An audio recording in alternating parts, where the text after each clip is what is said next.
Hello, I'm Bernard Hickey from interest.co.nz and welcome to another in our series of Double Shot interviews. And this is our regular Never a Dull Moment Currencies report here with Dan Bell from HiFX. Welcome back, Dan. Thank you. On a week, not quite so many exciting moments as last week when we had the credit rating downgrades. But this week, the Kiwi has been moving around quite a bit, particularly focused on what's happening in Europe. What's been the key drivers? Well, we saw that, we've seen a huge drop across most global markets over the last few weeks. We saw a low in the Kiwi US of around 74.60 at the beginning of the week. But then the focus went up to Europe, where European policymakers in various sort of statements appeared more willing to talk about recapitalising the European banks exposed to these sovereign bonds. So a little bit more of a sort of positive angle, if you like. And also I think global markets have seen a significant sell-off in the last few weeks, and the New Zealand dollar down over 15% against the US since the 1st of August. Wow. Likewise for the Aussie dollar down 15%. Looking across at the equity markets, they've fared even worse. Since recent highs this year, the Australian stock market was down over 20% earlier this week. So some massive drops across the board, and I suppose you're seeing a little bit of a corrective bounce this week, a little bit of a focus on some of the positive rhetoric coming out of the European region. Now, on this rhetoric about bank recapitalisations, it came as a Belgian bank, Dexia, got into all sorts of strife. Tell us about that. Yeah, so Dexia is a Belgian-based bank, and they have significant exposure to Greek bonds. So they were rumoured at the beginning of the week to be in big trouble. Their shares got hammered over 25% and down in one day, and the following day to try and stem the downfall, policymakers came out and basically said that they were going to ring fence Dexia, and we're going to create a sort of bad bank scenario that was going to absorb a lot of the toxic assets in their balance sheet. So a little bit of a sort of a shuffle, if you like, of these bad debts into a ring fence scenario for now. Because there's a lot that has to happen before these banks are capitalised again or strengthened again. Firstly, there has to be stress tests. Remember, we had stress tests in July that were supposed to clear everyone, including Dexia. And then the banks have to go to the governments to say, can we have some more money here? There's an irony there, isn't there? There's a big irony, because the European banks are in trouble because they own toxic sovereign debt, and they're going back to the sovereigns and saying, well, can you help bail us out, because we're holding all your toxic bonds, and our balance sheets are in trouble. So it is very ironic. And as you say, politically, there is still a lot to get through. I mean, you're still talking about this very sort of mixed region of 17 different countries trying to come to terms with this massive crisis that they're going through, and there's still a lot of water to get under the bridge before they get to this bazooka kind of scenario where there's this enhanced bailout fund that they've been talking about. So we're not out of the woods yet. And to emphasise that, the European Central Bank and the Bank of England came out with some actions and words this week which say, we've got some issues to deal with. Yep, that's right. The Bank of England came out and left their interest rates on hold at 0.5%, but have come out with another round of quantitative easing, so essentially money printing an extra £75 billion, so more than the market was expecting. They had been sort of preparing the market for the last sort of few weeks, but this is a bigger round of a bigger amount than we were sort of expecting, and their policymakers referencing the very, very difficult economic environment that they're in at the moment.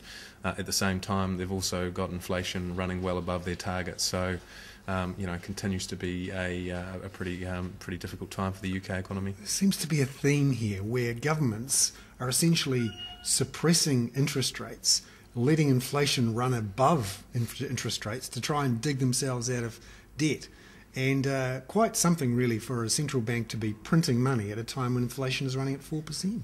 Yeah, that's right. I mean, And inflation really is running, close to 3% around the world. And you look at what's happening with, the current environment. Investors are selling out of equities and risky assets, and they're buying, government bonds like US Treasuries, where they're essentially locking in negative real rates of return. I mean, if you're buying a US Treasury for 1 year, the yield is currently around 0.25%. For 10 years, the yield is currently around 2%. Inflation's running about 3%. So. And it kind of shows you how concerned investors are at the moment. They're willing to, invest in a negative real rate of return because they don't want to lose their capital. Now, the European Central Bank also made some comments and did a few things last night. How did the market take that, and what actually happened? Yeah, the European Central Bank announced monetary policy settings last night. They left interest rates on hold at 1.5%.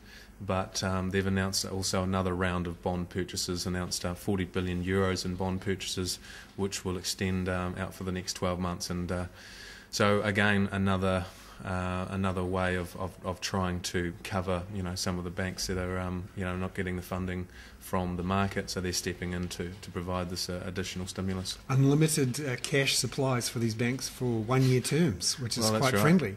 It is, yeah. So. I think the action of the policymakers really shows you how concerned they are about the situation there. For now, it's seen as a positive. The euro bounced on the back of that news, pushed up against the US dollar over 1.34. Risk assets across the board last night had a strong night. Commodities up. Kiwi dollar pushed up to a high over 77 cents. Now, tonight, we've got big jobs figures in the United States, and we've heard from Bernard Hickey this week about what he would do if the US economy gets worse. Big focus in America. Yeah, big focus on the US tonight. The US non-farm payrolls data is released around 1:30 a.m. our time.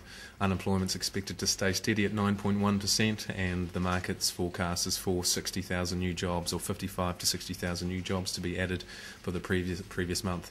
Tends to create a lot of volatility, this data release, and obviously the comments from Ben Bernanke at a semi-annual testimony this week suggested that he would be open for another additional monetary stimulus of some form on top of all the other stimulus that he's already added. But he did reference in that testimony to the US Congress that they also need to pick up their act and do what they need to do to get the economy back on track. Now, back this part of the world, the Reserve Bank of Australia made its announcement on interest rates this week and slightly changed its tone on what it would do next. What happened there? Yeah, they did. So, previously the market had been expecting the Reserve Bank of Australia, well, earlier this year the market had been expecting the Reserve Bank of Australia to raise interest rates. They have inflation running above their target. On Tuesday, the RBA were definitely more dovish and sort of opened the door to potential rate cuts, basically suggesting that if things continue to deteriorate, then they would be willing to respond with monetary policy action. So, but they left interest rates on hold at 4.75%, and obviously a lot higher than most other developed economies. So they do have a lot more room if they do need to cut rates. And what did that do to the New Zealand dollar, Australian dollar cross rate? Because there wasn't that much that happened this week that changed the outlook for interest rates here. Yeah, not really. And the New Zealand dollar had seen a bit of downside at the end of last week after the two credit downgrades. So we were trading down around 78 cents against the Australian dollar at the end of last week, but we've rallied to highs over the last few days against the Australian dollar, back around 79.5. So pushing higher against the Aussie dollar on the back of that interest rate announcement, and the range in the Kiwi Aussie for now looks to be sort of 78 cents up to 80 cents resistance. And the New Zealand dollar hit those lows, sort of 74 and a bit or so? Yeah, 74.60 or so against the US dollar. And the upper level at the moment? The upper level at the moment is 77.50. I mean, we're sitting around 77.20 odd today. 77.50 is seen as a short-term level of resistance, and then the bigger level after that is really 79.5.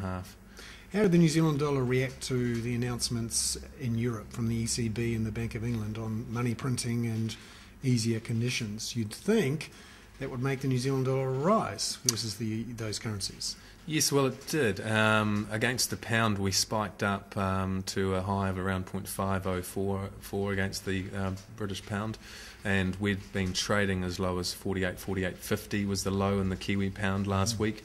the New Zealand dollar had been underperforming against the pound with this big sort of clean out and risk assets, with the New Zealand dollar being less attractive in that environment. So the range in the Kiwi pound now, 48.50 up to 0.5050 is where we are seeing the range. So looks like it probably has an upside bias from here, although we're certainly not out of the woods yet. Excellent. Dan Bell there from HiFX with never a dull moment in the world of currencies. That's our weekly currencies report. I'm Bernard Hickey for interest.co.nz.